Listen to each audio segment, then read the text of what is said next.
Hey guys, this is Charlie from Charlie's Also What Other Adventures, and today I'm going to give you my review on Zombies 4, Dawn of the Vampires.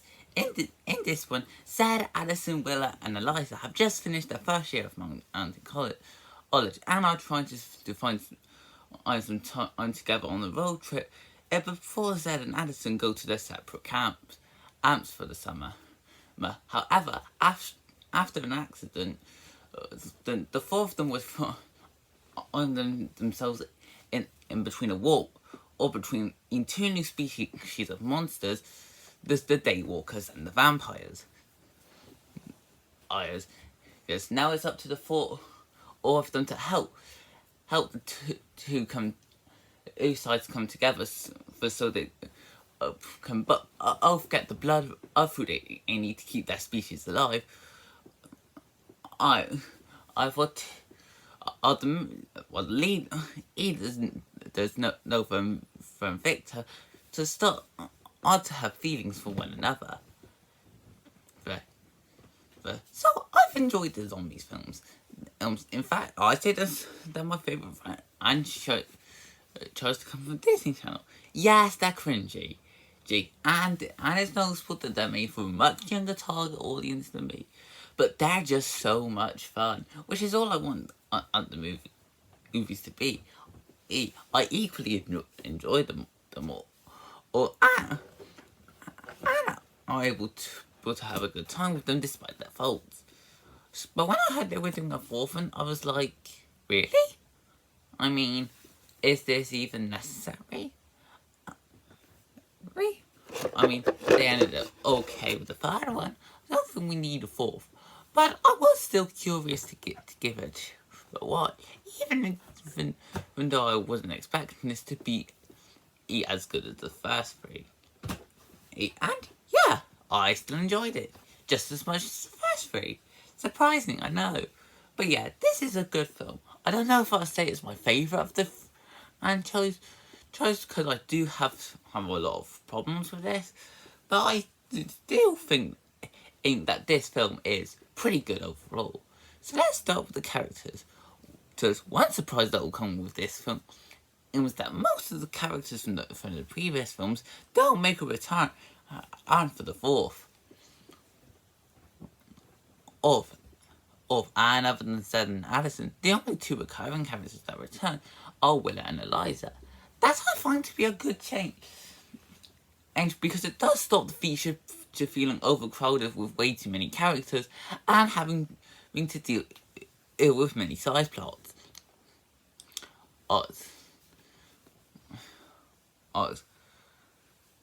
But getting to the characters themselves, we might as well start with our zombie alien lovers, Zed and Addison. And looking into the two of them, and they are both trying to make the best they can, and with their times at college. However, even with their special skills, they are not seen to be the best at the college, just like they were back at Seabrook. That's why they've been pushed into these two camps, and struggle to find more time to get for even if it's difficult. Cool. I appreciate that I didn't decide to give them big equal and focus it on the new generation of characters, which we'll get to in a minute. Joining them is Willa and Eliza, like I said before.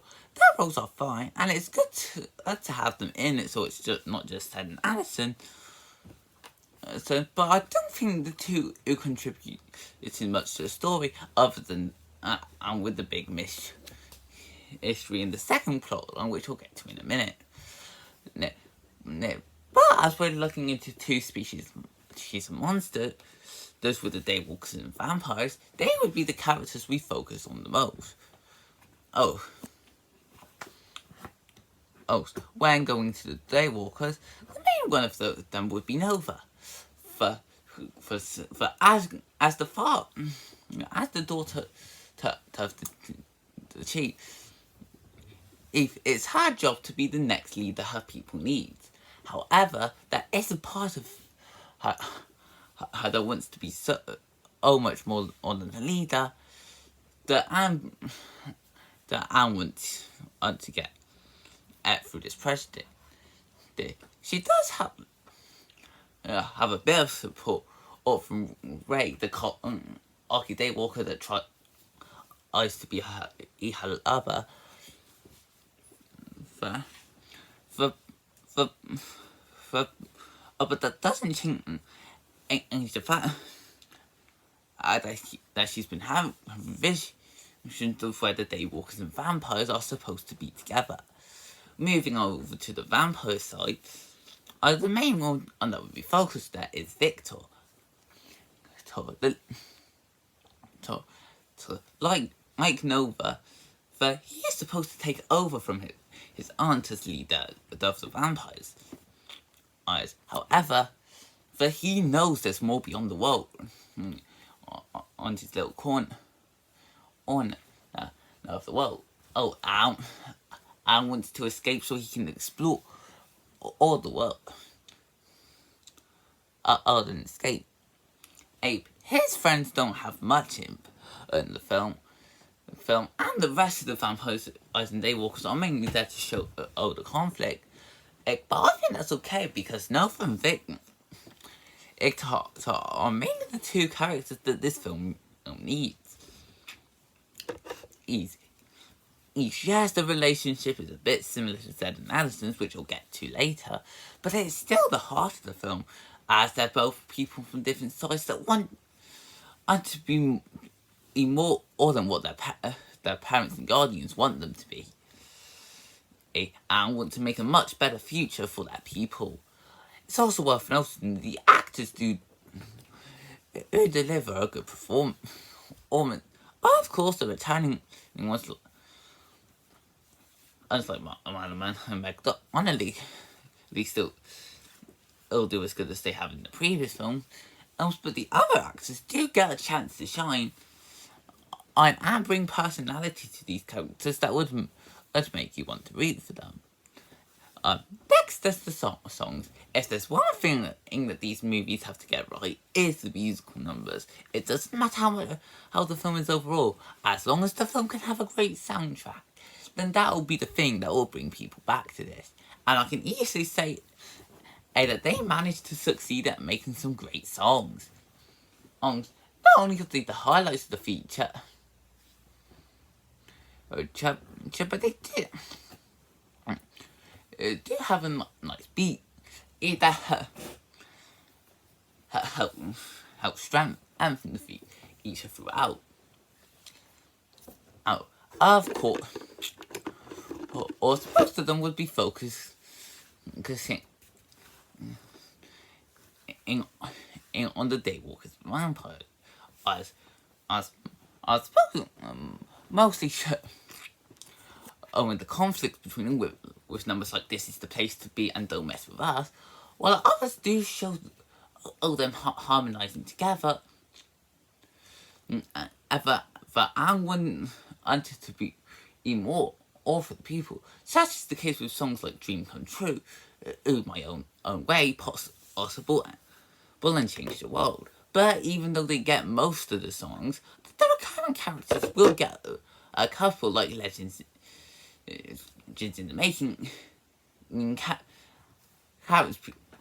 I think that's how you pronounce it. But they show their personalities and their struggles throughout the film. Next, there's the story. One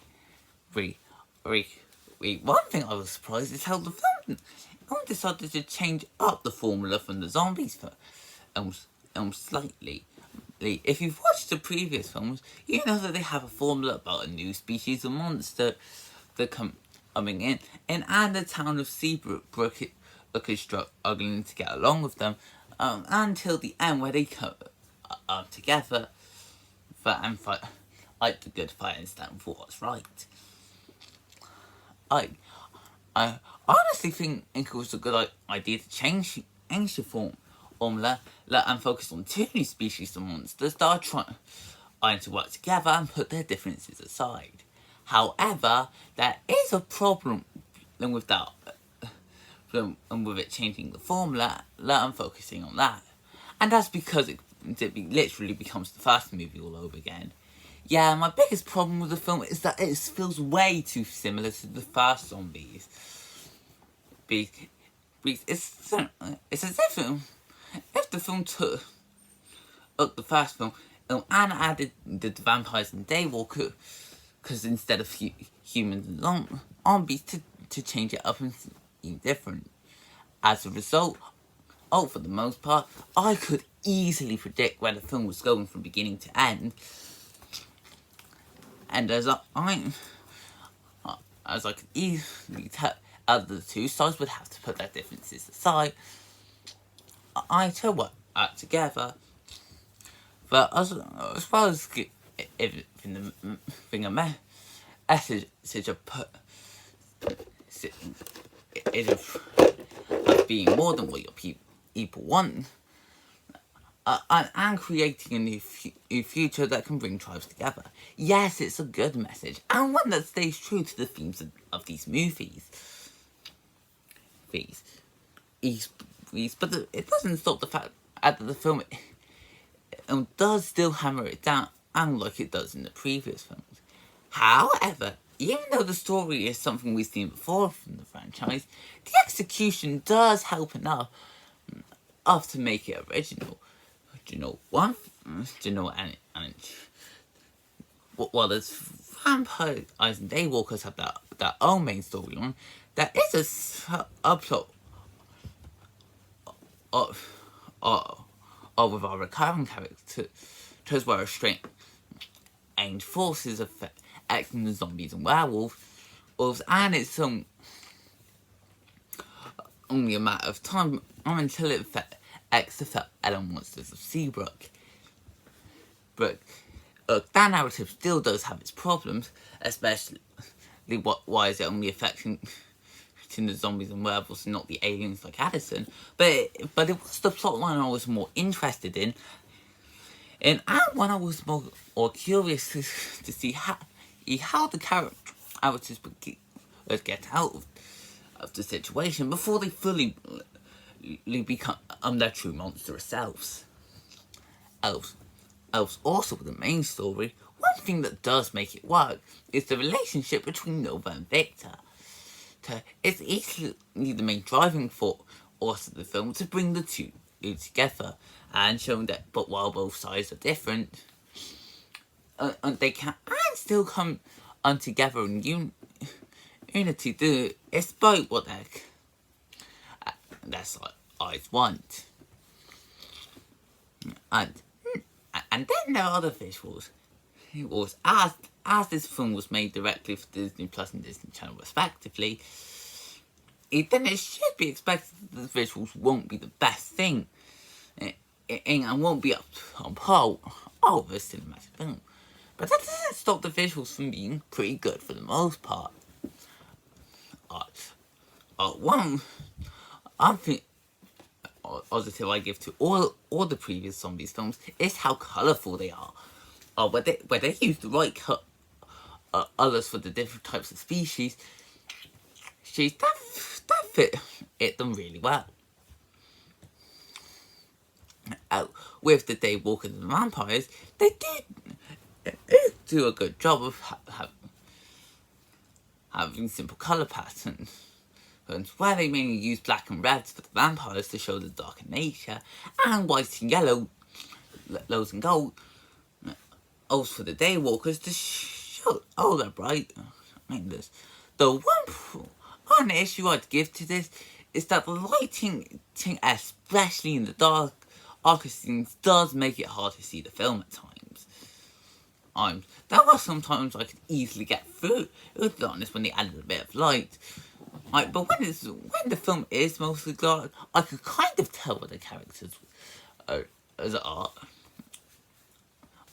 But it's kind of blinding when it's nearly a blank screen. Granted, this could be it's just a me problem as well. TV is set at the sun from the window does reflect act on the screen in a little, making a few darker scenes harder to see. But it doesn't change the fact that I was trying so hard to focus on the visual quality of the film. And the darker scenes look kind of blank. However, but the film does still look visually good, and that can seem even as a minor nitpick, depending on the lighting of and you're watching this. And it's best to go into the main reason why people go to this zombie song, and that is the choreography and the musical numbers. But like the previous songs, they are the highlights of the feature. And what makes the film visually stand out. This is especially the case with the choreography, where they take different styles of each monster and amplify them to bring them together.